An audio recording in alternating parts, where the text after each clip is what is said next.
esteja conosco. E o tema desta manhã tem uma pergunta para nós, para mim e para você. Onde estamos? O Maico acabou de responder para mim lá em cima: eu estou na igreja do Jardim América, pastor. Né, Maico? Que bom. Mas será que realmente você está na igreja do Jardim América? Ou você está na frente do seu monitor assistindo uma programação da Igreja do Jardim América? Nem sempre o espaço físico que ocupamos é o melhor lugar ou é a realidade da nossa vida. Estar numa igreja nem sempre significa estar com Jesus. E abordarmos esse tema, onde estamos, tem um significado muito maior do que a gente imagina. Vamos então para 2 Coríntios capítulo 5. 2 Coríntios capítulo 5. O texto está aí na tela, mas pode acompanhar aí na sua Bíblia, por favor. Verso 15. E ele morreu por todos, para os que vivem, não vivam mais para si mesmos, mas para aquele que por eles morreu e ressuscitou. No livro Desejado de Todas as Nações, na página 25, o comentário fala o seguinte: o objetivo de Satanás era causar uma eterna separação entre Deus e a humanidade. Uma eterna separação entre a humanidade e Deus. Entretanto, em Cristo ficamos em união mais íntima com Ele do que se nunca tivéssemos o pecado. Por que você precisa entender isso? Porque esse propósito de Satanás, quando se rebelou contra Deus no céu, ele continua ainda hoje. Foi intenso no Jardim do Éden, mas ainda é o principal objetivo de Satanás. E qual que é esse principal objetivo de Satanás? Separar você de Deus. Às vezes diretamente, às vezes indiretamente.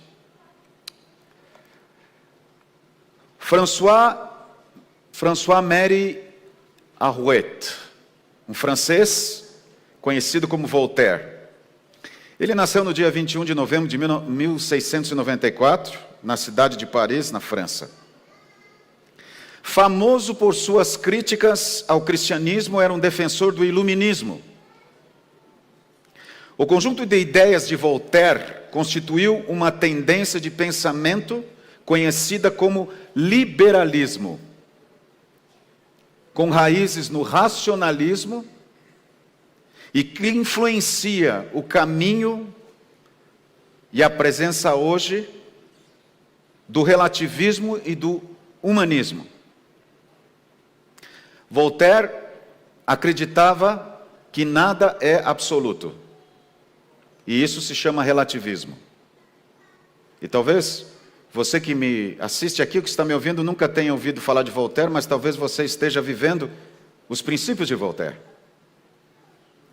O humanismo hoje está presente em muitas faixas etárias e em muitos aspectos da vida, em muitas pessoas. E o humanismo, resumindo, ele centraliza o ser humano. Até mesmo com relação a Deus. O que é prioritário é o ser humano. A maneira como o ser humano pensa, a maneira como o ser humano decide, a maneira como é melhor para o ser humano, e as preocupações giram em torno do ser humano. E aí Deus entra como uma das possibilidades de resolver as dificuldades do ser humano. Então voltamos para a mesma situação. Continuamos como focados no ser humano.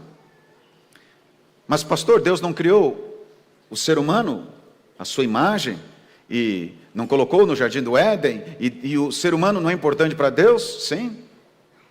Mas Deus quer que o ser humano, a criatura, entenda que acima dele está o Criador. e que ele se torna completo quando está com o Criador.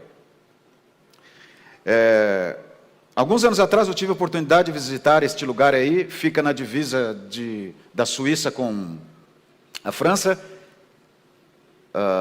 está próximo também do nosso colégio, nosso internato e da nossa clínica de saúde. Essa era a casa de Voltaire. Voltaire morou aí durante muito tempo, e daí ele escreveu as suas ideias contra o cristianismo e os seus pensamentos relativistas. Interessante que a casa de Voltaire se tornou uma editora,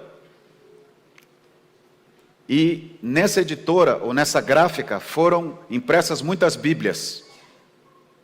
E hoje, esse lugar é uma escola adventista. Que contraste, né? Mas Voltaire, ele caminhou com o objetivo de explicar os problemas da humanidade e, como ser humano, tentar trazer uma solução para a humanidade. Mas o ponto de vista de Voltaire estava voltado para si mesmo. Ele queria trazer, de alguma maneira, possibilidades de nós resolvermos os nossos problemas através de filosofias humanas, argumentos, protestos. E Voltaire não foi muito longe. Na Europa, o tempo em que o iluminismo e racionalismo imperou, nós tivemos grandes problemas morais, familiares, problemas sociais, nós sabemos disso. Mesmo que a França tenha proclamado a sua oposição contra a palavra de Deus e queimado exemplares da Bíblia em praça pública, eles entenderam que quanto mais longe de Deus, mais problemas eles tinham. Não adiantava seguir os argumentos de Voltaire ou de outro filósofo. A humanidade continua vivendo assim. Eu estive nesse período em Genebra, que fica aí próximo. Aqui eu e a Silmara estamos na frente da sede da ONU em Genebra. Genebra é uma cidade próspera, bonita, limpa e organizada. Eu fiquei impressionado com aquilo.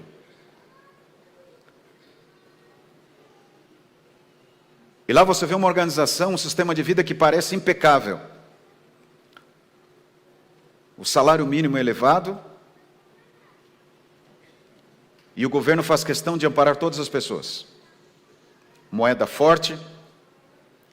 Mas quando eu estava lá conversando com alguns moradores, algumas pessoas que vivem lá e me hospedaram na casa deles, eles me disseram que Genebra, na ocasião, eu não sei como está hoje, era o segundo lugar com maior índice de suicídio. Aliás, a Suíça era o segundo lugar com maior índice de suicídio. Era o segundo lugar onde as pessoas mais tiravam a própria vida.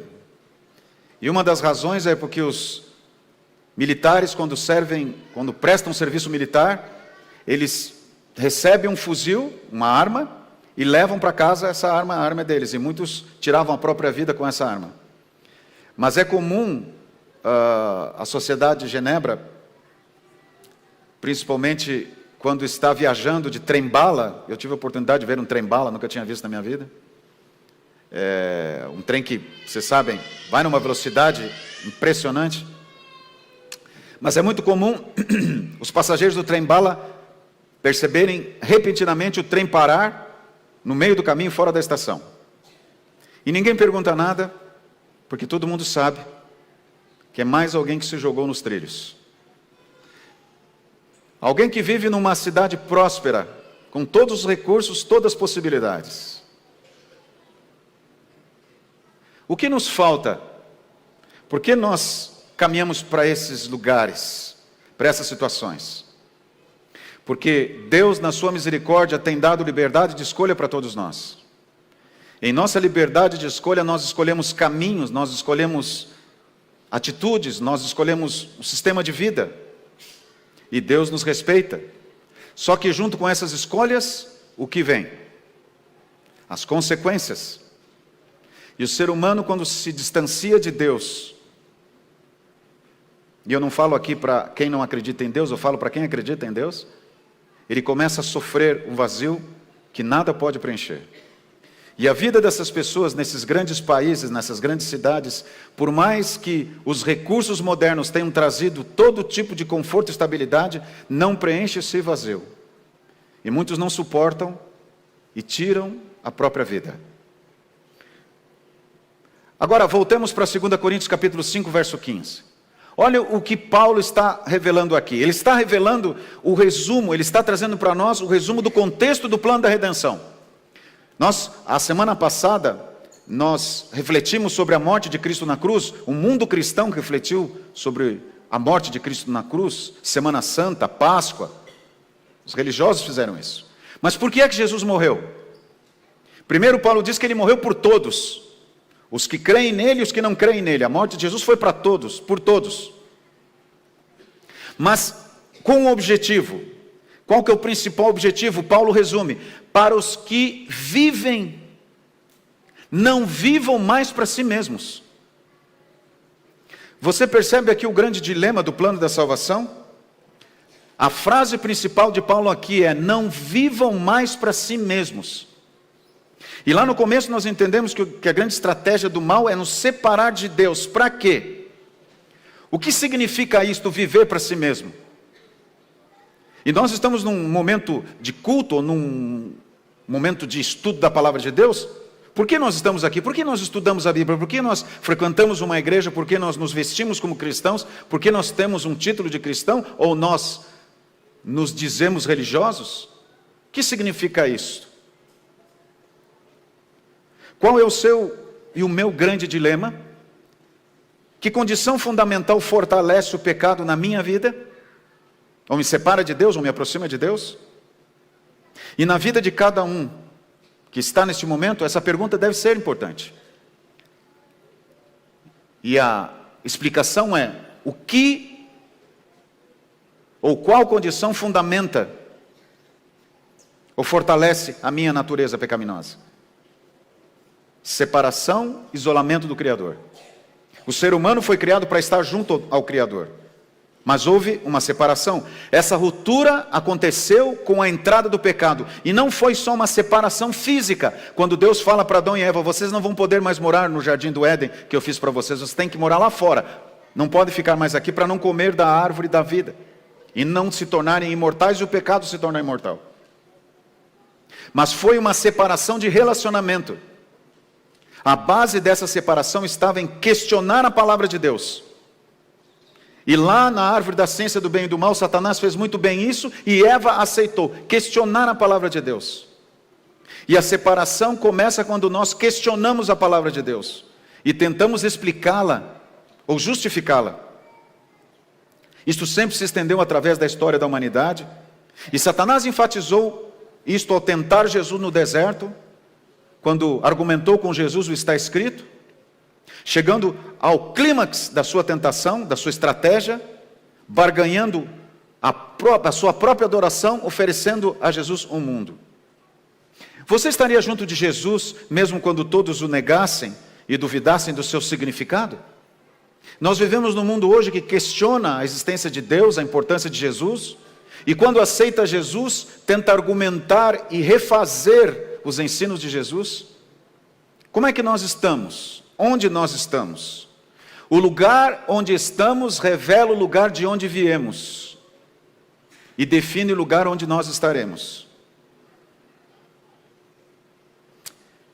Avance comigo agora para Mateus, Novo Testamento, capítulo 26 de Mateus, verso 58. Pode deixar a tua Bíblia aberta aí, porque nós vamos ler na sequência alguns versos. Mateus 26, 58.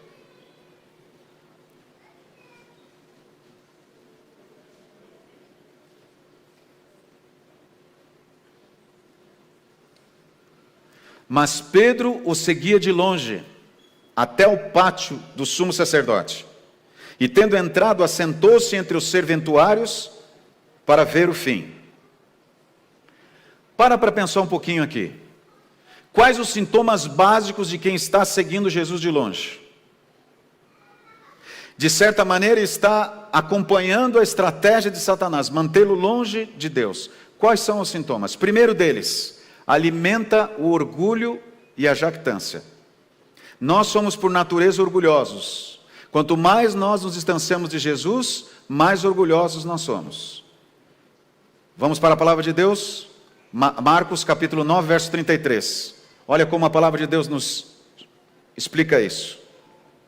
Marcos capítulo 9, verso 33.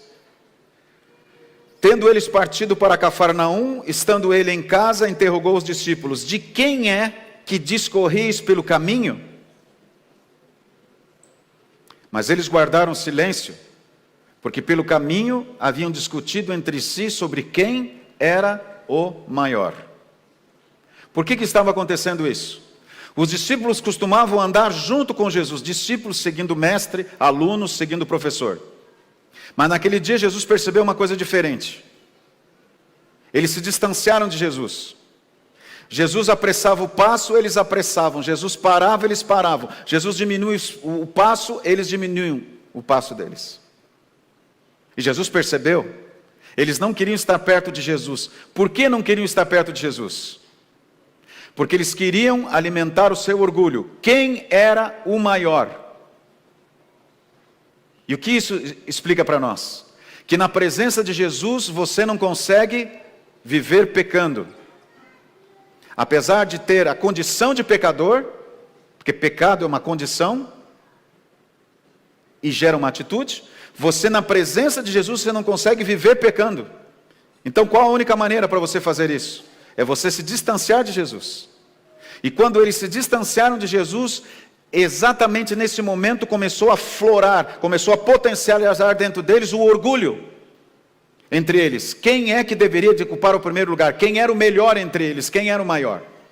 Segundo sintoma, Lucas capítulo 22, versos 54 a 55, um pouquinho para frente.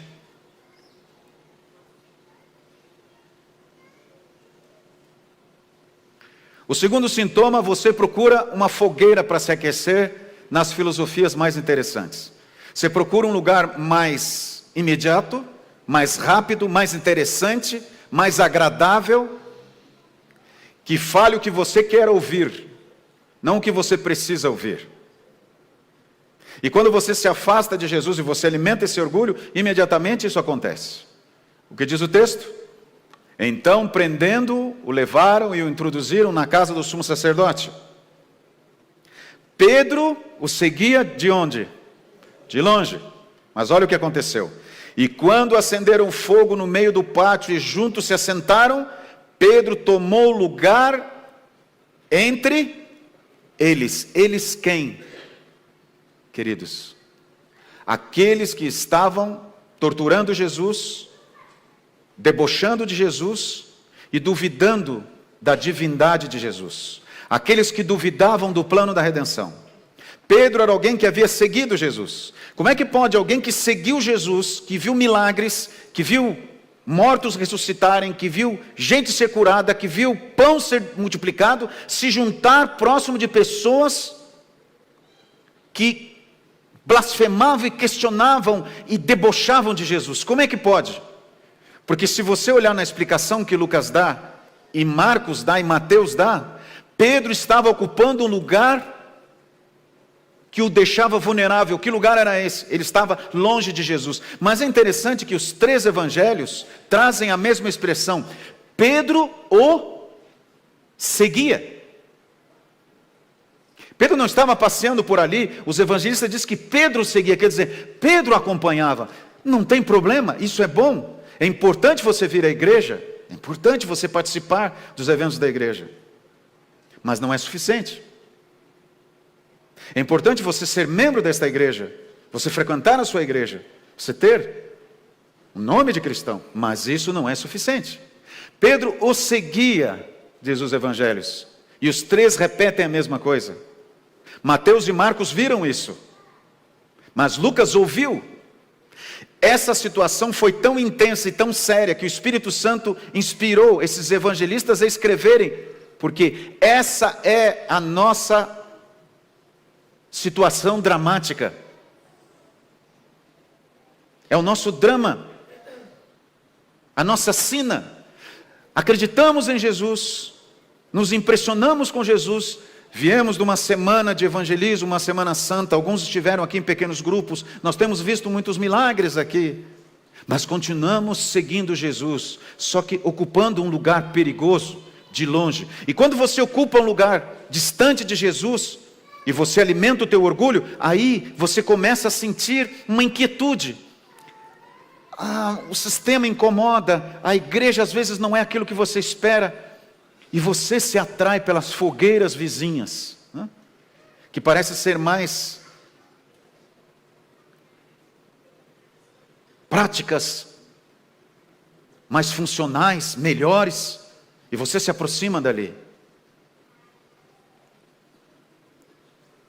Mas não só se aproxima, você fica ali. Aí vem uma realidade para nós entendermos.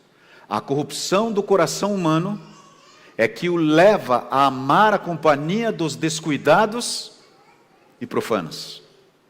Isso está no livro Cristo Triunfante. Essa nossa natureza, potencializada pelo nosso afastamento de Jesus, nos leva a simpatizarmos, a gostarmos do quê? Da companhia dos descuidados e profanos.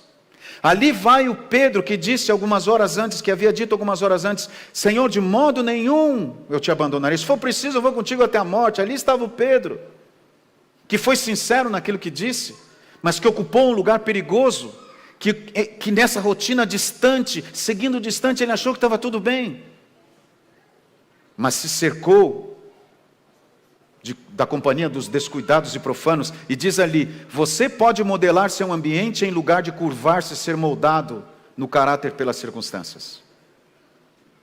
Mesmo que você tenha à disposição um mundo contaminado pelo mal, Deus tem poder para mudar você, amém?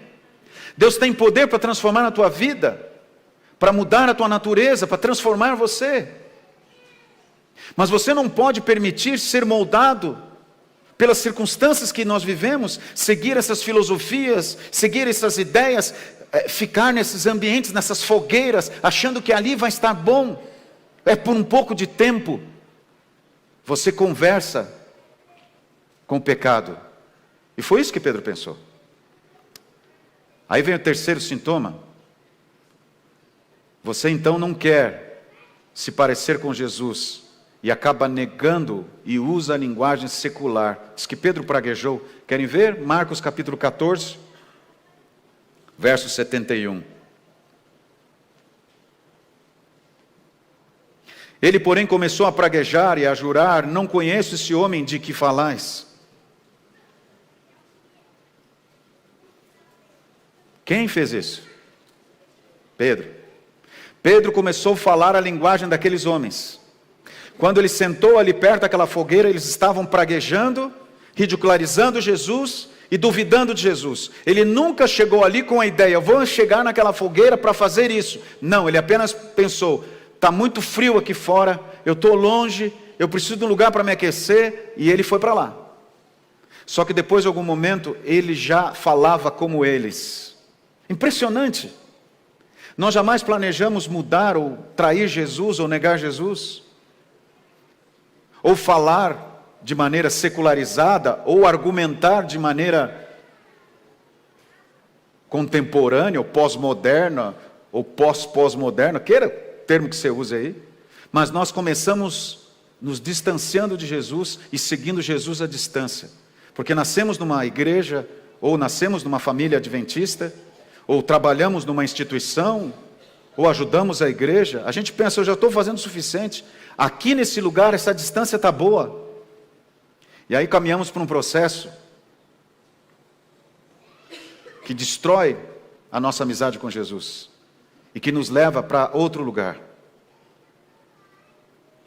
Agora, eu quero que você entenda algo muito importante nesse momento. Jesus não quer ver você seguindo-o de longe.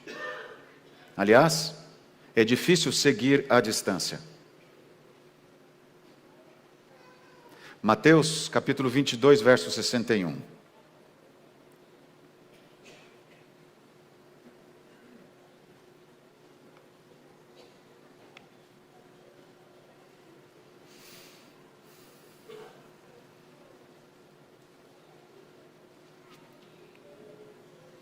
Então, voltando-se, o Senhor fixou os olhos em Pedro. E Pedro se lembrou da palavra do Senhor, como lhe dissera: hoje, 3 vezes me negarás, antes de cantar o galo. Então, Pedro, saindo dali, chorou amargamente. Vocês acham, queridos, que Jesus queria isso para Pedro? Você acha que Jesus quer que você sinta o que você está sentindo nesse momento? Frustração, decepção, às vezes incomodado? Não. Mas há muito tempo Jesus vem falando no teu coração: filho, fica perto de mim. Vem para mim. Filha, você está longe demais. É perigoso. Não. Ó, o povo da igreja pode tudo te abandonar na perseguição. Eu vou ficar do teu lado até se eu for condenado à morte. Decreto dominical, ó, fichinha para mim. Sou craque nisso, tem até uma barraca já. Fiz curso lá no Luzeiros, de acampamento, se acender fogueira. Eu vou ficar do teu lado. Alguns que não estão neste momento próximos de Jesus e tendo uma experiência pessoal com Jesus, quando acontecer o decreto dominical, o abandonarão, porque não terão forças para resistir o momento de prova e de luta. Mesmo sabendo que o sábado é o dia do Senhor e o selo de Deus, deixarão os caminhos do Senhor e se unirão à fogueira dos que blasfemam e duvidam. Não terão forças, não conseguirão. Não espera o decreto dominical à perseguição, porque você não vai conseguir. É agora o momento de você se aproximar de Jesus e você ter uma experiência pessoal com Jesus. E aproximar-se de Jesus é muito mais que estar numa igreja neste sábado de manhã ou neste momento que você assiste esse vídeo. O que seria isso? Caminhar com Deus nos faz a cada dia mais parecidos com Ele, mais próximos dEle. Não conseguimos ficar sem estar perto de Jesus. Quanto mais Ele se revela, mais somos transformados. Por outro lado, se as mudanças feitas não tiverem a revelação dEle, não serão reais mudanças, serão imitações perfeitas. E o grande drama nosso aqui é que muitos acham que são cristãos, mas não são, porque não passaram por mudanças, imitam uma mudança. Paulo, ao orar pelos Efésios, ele disse: para que o Deus de nosso Senhor Jesus Cristo e o Pai da glória vos conceda, diz Paulo, espírito de sabedoria e de revelação no pleno conhecimento dEle. E nós não obtemos pleno conhecimento de Jesus Cristo longe. Nós não obtemos pleno conhecimento de Jesus Cristo apenas ouvindo o que os outros falam a respeito de Jesus. Nós não temos pleno conhecimento de Jesus apenas pela experiência dos nossos pais ou porque nós nascemos frequentando uma igreja. Sem a verdadeira revelação da palavra de Deus, nós apenas imitaremos costumes para, de certo modo, nos encaixarmos entre os filhos de Deus. Mas esse comportamento não gera os frutos do arrependimento e não permite a vida de Deus fluir em nós, porque nós continuamos seguindo Jesus à distância. Você sabe quão importante é para Deus? Você sabe o quanto Ele deseja ser conhecido por você? Quando a revelação desse grande amor chega ao coração, não há dúvida, medo ou preocupação. Você sabe em quem tem crido, em quem tem crido, obrigado, e que Ele é poderoso para guardar o seu tesouro, como Paulo diz.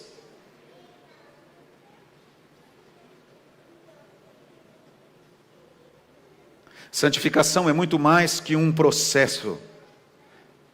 Santificação é o lugar onde eu escolho estar a cada instante.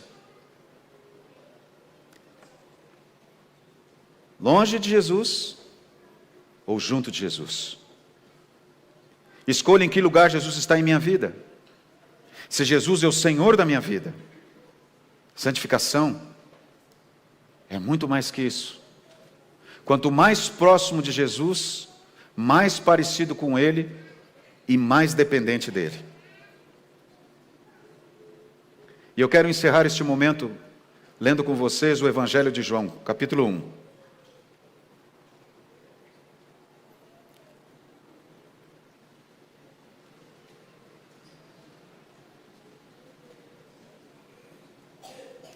Versos 11 e 13 a 13. São João capítulo 1, versos 11 a 13. A palavra de Deus diz assim: veio para o que era seu, e os seus não o receberam. Mas a todos quantos o receberam, deu-lhes o poder de serem feitos filhos de Deus. A gente viu um pouco disso na classe do Sempre Jovem a semana passada. Mas eu quero encerrar esse momento refletindo com você. Qual que é o problema de eu ficar seguindo Jesus à distância? Qual o problema? Quando eu estou seguindo Jesus à distância, qual é a natureza que vai imperar? Qual a natureza que estará dominando? Qual a natureza que estará no controle? Qual a natureza que estará sendo fortalecida? A minha natureza ou a natureza de Jesus? Se eu me distancio de Jesus, qual o poder que terá mais influência em mim? O poder de Jesus ou o meu poder? O meu poder. A minha natureza. Por isso que João explicou muito bem que Jesus veio para a humanidade, para uma criação, para os seus filhos, suas filhas, para as criaturas que foram criadas por Ele, e esses não o quiseram. Essa é a realidade nossa. Nós não queremos Deus e ponto. Não é porque eu sou melhor que os outros que estão lá fora ou que não vieram à igreja. É que eu escolhi ir contra essa natureza e eu estou aqui. Mas João não nos deixa perdidos. Ele disse, mas, ele fala aqui, a todos quantos o receberam. Então como é que essa situação é invertida? Como é que ela se inverte? Esse potencial da minha natureza, que é inimiga de Deus, como é que ela se inverte? Quando eu recebo Jesus, e receber Jesus é tê-lo aonde? Distante ou perto de mim? Perto. E o que significa ter Jesus perto? É ter uma vida com Jesus, é ter uma experiência com Jesus, é conversar com Jesus, é fazer os meus planos junto com Jesus, é falar de Jesus para outras pessoas, entregar um grande conflito, testemunhar do que Jesus fez por mim. É ler a respeito de Jesus. Eu tenho dúvidas, eu vou buscar na palavra de Deus, eu vou conversar com Deus, como Ezequias fez. Olha aqui, Senaqueribe me ameaçando, Senhor me ajuda. É ter essa intimidade, isso é receber Jesus. Aí o que acontece? João diz, deu-lhes o poder de serem feitos. O quê? Filhos de Deus. Você percebe aonde está a grande realidade nossa? Por que nós precisamos de um poder para sermos feitos filhos de Deus? Por quê? Obviamente o quê? Nós naturalmente não somos filhos de Deus. Nós nascemos filhos inimigos de Deus. Mas o poder de Deus, ele se revela para nos fazer filhos de Deus. E o que é importante aqui? O poder é de quem? De Deus. Não é seu e não é meu. Quando eu me distancio, quando eu sigo Jesus à distância, de longe, como os evangelistas revelam, descrevem Pedro, eu estou confiando no meu poder. E isso me expõe e eu me torno vulnerável. E daí João completa isso, para que a gente não fique com dúvida, ele diz assim, a saber aos que creem no seu nome, não tem explicação, não tem justificativa, apenas creem no poder de Deus, os quais, e aí que está a grande verdade, que ele confirma, não nasceram do sangue, nem da vontade da carne, nem da vontade do homem, mas de quem? De Deus. Da onde é gerada, da onde se inicia essa mudança, esse milagre? Aonde começa? No seu coração? Por você, por iniciativa tua? Não. Por isso que essa luta dentro de você, esse questionamento, esse às vezes ranço com Deus, essa atitude até de ir para a fogueira para procurar um lugar melhor, porque inquieta você. No momento que você aceita Jesus, você só tinha uma natureza dentro de você, agora você tem duas. Uma lutando para mudar você e a outra lutando para permanecer em você. Mas essa luta é diária. Alguns de nós não imaginamos quanto que isso é potencial e nós pensamos em desistir. Não desista. Mas comece hoje tomando uma atitude, o lugar que você está ocupando. E aí a gente pergunta agora, aonde que eu estou? À distância, o meu relacionamento com Jesus tem sido como o de Pedro. Jesus não quer você aí.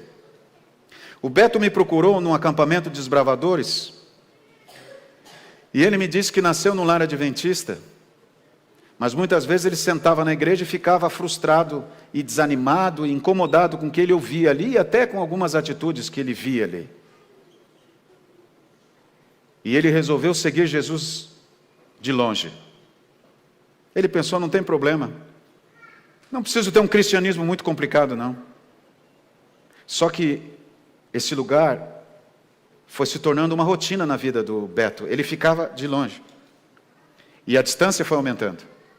E Beto se sentiu incomodado, angustiado, vazio.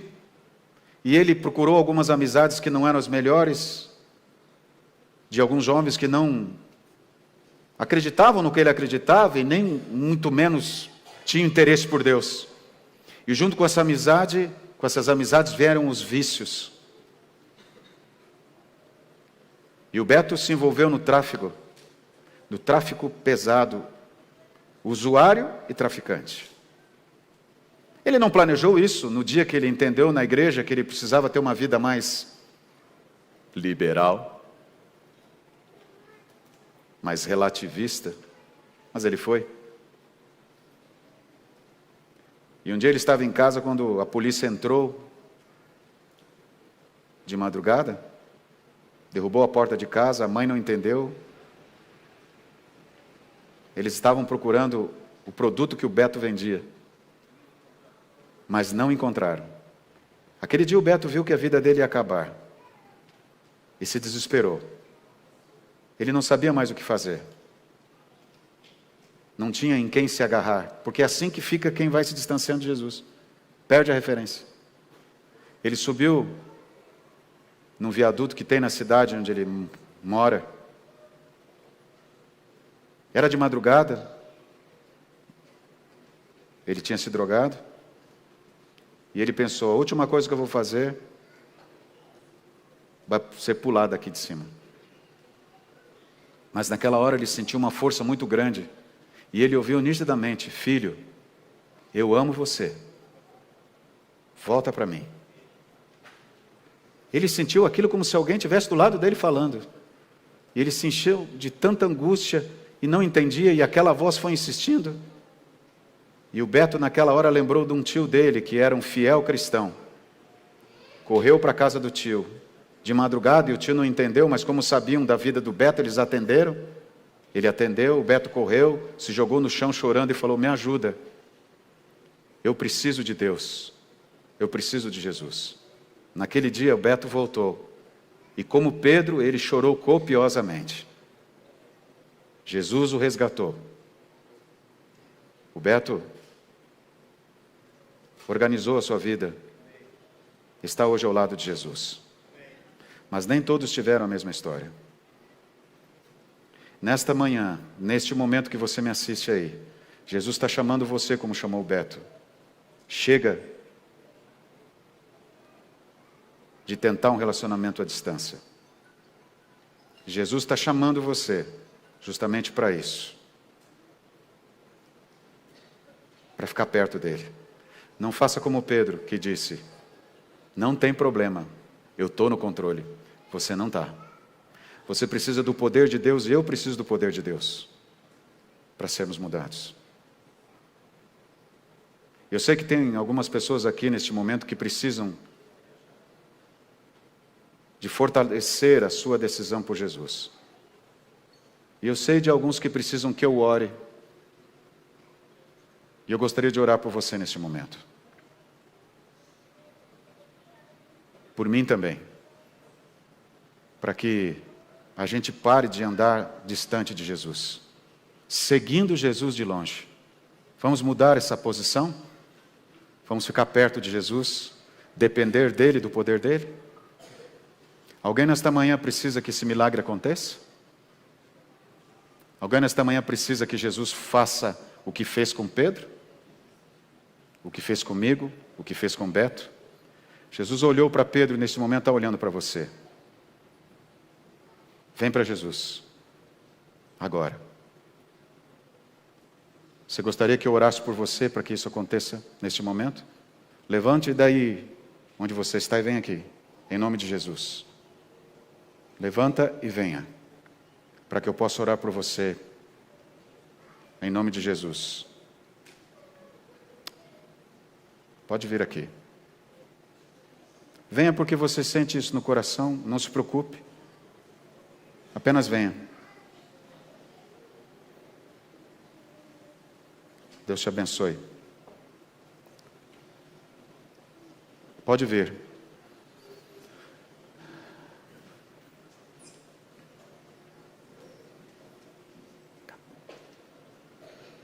A Joyce vai cantar uma música que fala exatamente sobre isso. E quem sentir no coração essa vontade, por favor, se aproxime daqui, dizendo: Senhor, chega de segui-lo distante, chega de confiar no meu poder, que o poder seja teu. Faça isso, escute essa música.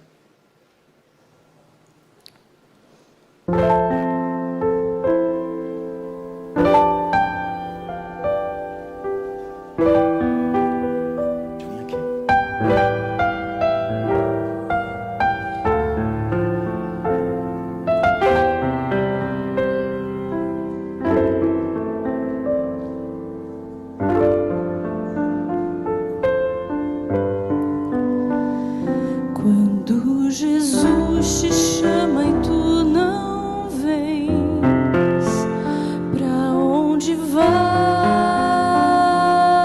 então? Voltas pro mundo e tudo que contém, mas voltas triste como ninguém. Porque voltar pro frio gelado que destrói e abandonar os braços de amor do Pai? Porque insistir no que te faz tão mal, no que te rouba a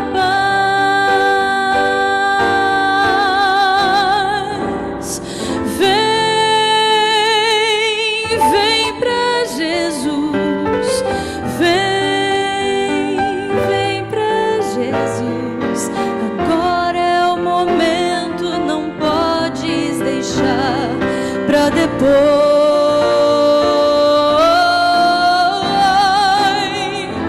Vem pra Jesus, vem pra Jesus. Agora é o momento, não podes deixar pra depois.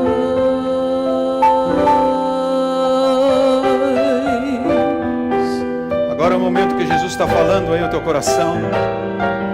Como tantas vezes Ele falou, por favor, deixa de discutir, deixa de questionar. Só venha do jeito que você está.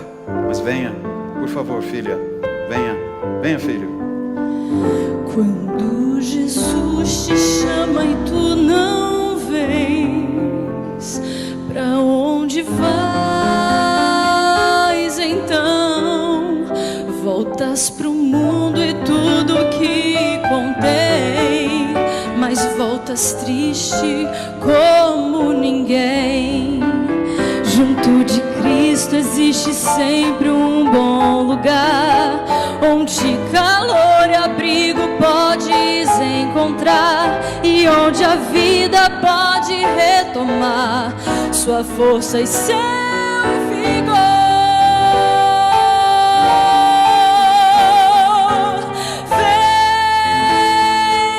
Vem pra Jesus,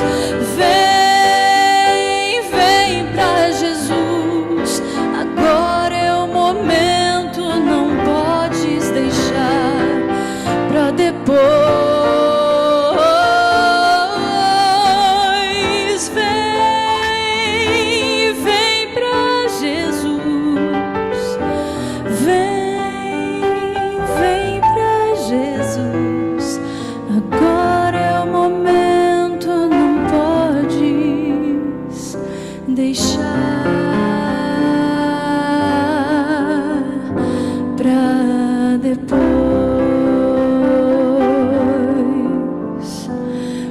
Quando Jesus te chama e tu não vens, pra onde vais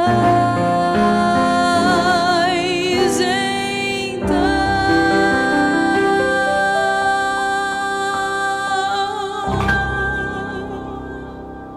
Obrigado, Joyce. Você quer orar agora? Pedir para que Jesus faça esse milagre neste momento? Feche teus olhos. Pai querido, chega de criar filosofias e ideias humanas para tentarmos nos esconder atrás de fogueiras. Perdoa-nos, Pai, porque em nossa liberdade de escolha temos ficado longe de Ti, temos fugido de Ti. Nosso coração está apertado porque a humanidade vem sofrendo as consequências do pecado, do sofrimento, do orgulho humano,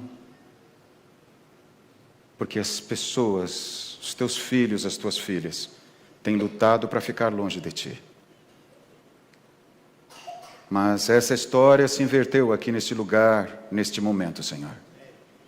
O Espírito Santo se manifestou em nosso coração e nos libertou desse lugar que estamos ocupando. Chega de Te seguir à distância. Chega de Te olhar de longe. Nós precisamos estar bem perto de Ti. Tão perto que o poder que nos dirija, que nos transforma e que nos protege, é o Teu poder, não o nosso. Então, Senhor, muito obrigado pela decisão de cada filho e cada filha nesta manhã. Que isso não seja apenas num culto ou num evento religioso, mas que seja a escolha da minha vida. Agora, Senhor, eu quero ficar perto de Ti. Livra-me do meu orgulho, da minha autossuficiência, da minha independência, e me dá alegria da Tua companhia, do Teu abraço e do Teu poder. Obrigado por olhar para nós, Senhor, com os Teus olhos de amor e nos amar. O olhar de quem nos quer bem perto. Em nome de Jesus. Amém. Você pode dizer para quem está perto: Jesus te ama e quer salvá-lo? Deus te abençoe, viu?